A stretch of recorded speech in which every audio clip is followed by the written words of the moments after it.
पाकिस्तान अब तक 24 programme IMF के ले चुका है। पहला प्रोग्राम 1958 में लिया था। 1958 से फास्ट फॉरवर्ड 1988।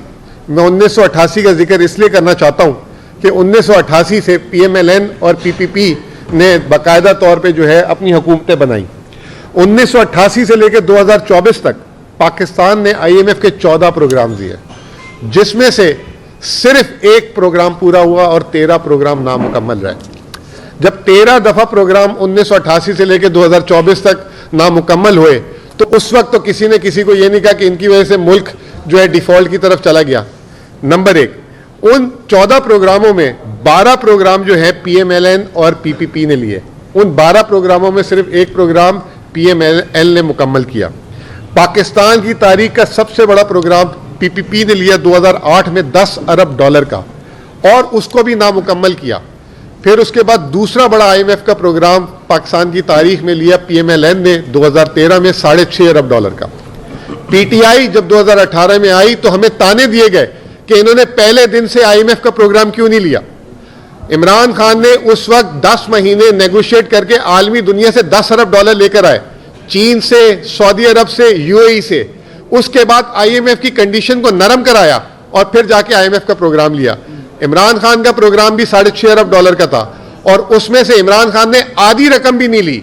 ये 2008 से 2020 तक वाहिद हुकूमत थी जिसने सिर्फ $3 अरब आईएमएफ से कर्ज लिया। पीएमएलएन ने $6.5 अरब, पीपीपी ने $7.5 अरब उठाए।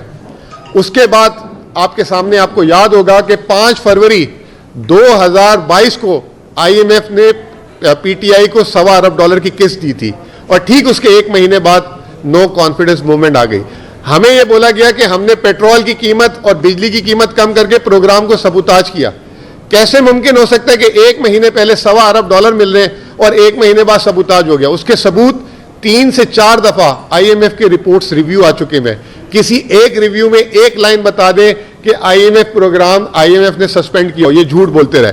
फिर पीएमएलएन आई। पीएमएलएन ने पहले 4 महीने लगाए मिफ्ता इस्माइल ने प्रोग्राम को रिवाइव करने में, 3 दफा मिस कमिटमेंट किया। उसके बाद अगस्त 2022 को जो है प्रोग्राम वापस स्टार्ट हुआ और फौरन आते ही इसहाक डार अक्टूबर में आए और वो अगस्त 15 तक रहे, एक रिव्यू मुकम्मल नहीं कर सके, 10 महीने। और इसहाक डार के अल्फाज आपको याद होंगे, आई डोंट केयर। उसके बाद उन्होंने 2 ऐसे काम किए जिसपे आईएमएफ ने तरदीद की। पाकिस्तान की तारीख में कभी तरदीद नहीं करता आईएमएफ। एक, उन्होंने सेनेट पे खड़े होकर बोला कि आईएमएफ मुझे इसलिए प्रोग्राम नहीं दे रहा कि आईएमएफ जो है पाकिस्तान के मिसाइल प्रोग्राम पे कॉम्प्रोमाइज करवाना चाहता है।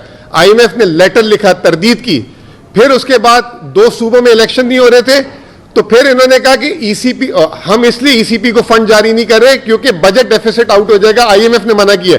आईएमएफ ने फिर आके बोला कि ऐसा कुछ नहीं है। फाइनली जब ये फेल हो गए तो ये मैं आपको लेके जा रहा हूं जून 2023। ये सबसे इंपॉर्टेंट चीज है। ये आज की जो अभी डॉक्टर साहब बात करेंगे, बैरिस्टर साहब बात करेंगे और उमर साहब बात करेंगे, ये आपकी नॉलेज में होनी चाहिए बात।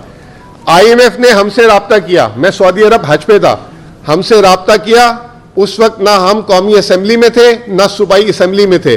पाकिस्तान की तारीख, मैं भी 20 साल से मईशत को कवर करता हूं, पाकिस्तान की तारीख में पहली दफा आईएमएफ ने बोला कि हम आप लोगों से मिलना चाहते हैं। हमारे बोर्ड ऑफ डायरेक्टर्स कह रहे हैं कि इमरान खान और पीटीआई से कंसेंट लो। अगर पाकिस्तान को 9 माह का प्रोग्राम देना है तो इमरान खान की कंसेंट होगी तो प्रोग्राम दिया जाएगा। जमान पाक में मीटिंग हुई जिसमें उमर भाई भी थे, शाह महमूद कुरैशी साहब भी थे और शौकत तरीन साहब भी थे।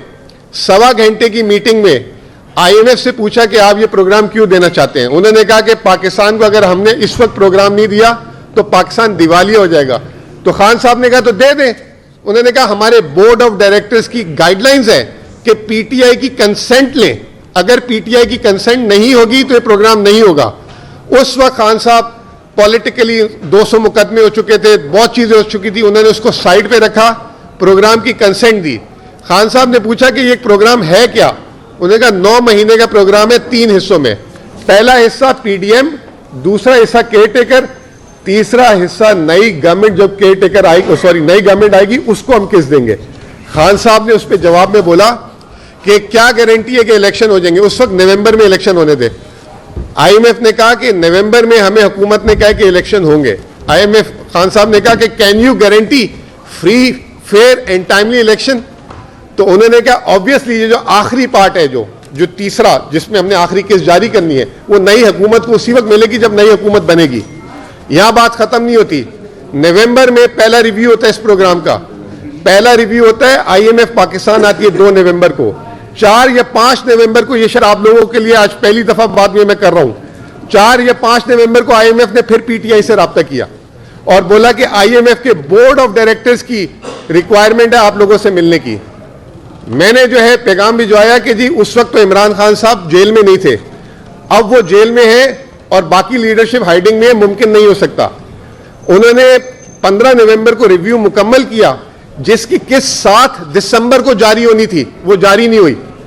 बोर्ड ऑफ डायरेक्टर्स ने कहा जब तक PTI की लीडरशिप से नहीं मिलेंगे उस वक्त तक ये आगे किस्त नहीं चलेगी। फिर हमारे बैरिस्टर साहब उनसे एक इनफॉर्मली मिले और ये भी शायद मीडिया में डिस्क्लोज हुई होगी बात। उसके बाद 11 जनवरी को किस्त जारी हुई। अगर ये PTI जून में ताउन ना करता उस वक्त इमरान खान साहब, और दिसंबर में ये ना मिलते, तो ये प्रोग्राम को सपोर्ट नहीं मिलती। अब रहा आखिरी हिस्सा जो बहुत ही इंपॉर्टेंट है, जो सारे लेटर की बुनियाद है, कि उन्होंने ये कहा था कि जब मैंडेटेड गवर्नमेंट आएगी तो उसको जो है हम अलाउ करेंगे, उसके साथ हम नेगोशिएट करेंगे। अब हमें यहां लगता है कि जो ये सारा कुछ अभी उमर भाई भी बताएंगे कि इलेक्शन और आप लोगों से भी ढकी छुपी बात नहीं है, वो बात हमने IMF को रिमाइंड करानी है। आखिरी में सिर्फ मैं आपको एक सिर्फ मूडीज जो पाकिस्तान की रेटिंग एजेंसी पाकिस्तान की रेटिंग करता है, वो क्या कह रहा है कल, उसके सिर्फ आप 2 जुमले सुन लें, फिर उसके बाद मैं उमर भाई आपको हैंड ओवर करूंगा। मूडीज ये कहता है कि Pakistan, there is a high uncertainty around the newly elected government, willingness and ability to quickly negotiate program soon. The forthcoming coalition government electoral mandate may not be sufficient strong to pursue the difficult reforms that will likely to earn the successor program. यानी कि नया programme को earn करने के लिए नई government में भी कोई कैपेसिटी नहीं है।